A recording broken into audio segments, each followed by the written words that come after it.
Hello दोस्तों जय जगन्नाथ सुबल जी round नुआ फ्रेश ब्लॉग वीडियो रे आपण मानको स्वागत करचे। तो आज ब्लॉग वीडियो बनौजी फेर भुवनेश्वर रो तो गुटे दिन रही गाँव रे फेर पळे आसली। तो एबर टाइम हेलानी 7:35 तो रैपिडो ऊपर काम करने मु एबे बाहर सारलेनी बाइक नै कि तो एबे जीवा रैपिडो ऊपर टैक्सी करिया। प्रथम राइड आसी उबेर रे तो मु एबे तांको लोकेशन आसी पहुंच सारलेनी। तो ए पाखरे मते लोकेशन देखौची पिन डा एंटर कर दे साला पर तांको लोकेशन देखौची मते। तो जागमरा जगमोहन नगर लोकेशन पाखको उबेर रे एही राइड को नेकी जिबार अछि 10 किलोमीटर दूरता।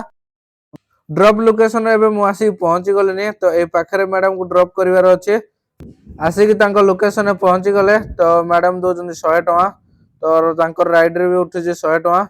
तो मैडम कहले थैंक यू। तो एबे हमें नेक्स्ट राइड को अपेक्षा करिवा। राइड को कंप्लीट कर दे साला पर रास्ता साइड जे तुम छिड़ा हेतिले भाई सुंदर कार टे देखिया को मिलिला। तो ए कार नाटी जे जानिथिबो तो निश्चय कमेंट करी कहबे। तो भाई बहुत सुंदर लागुचे। तो ए कार भितरे जणे जे चलेइबो आ जे बसिबो तो दी जण भाई बसी परिबे जो ड्राइवर आ जणे विनर। तो बहुत सुंदर लागुचे कार टी देखिया भाई इलेक्ट्रिक कार टी। तो भाई केते टका हेइथिबो तो जानिथिले भाई कमेंट करिवो एही कार रो प्राइस केते रहउची।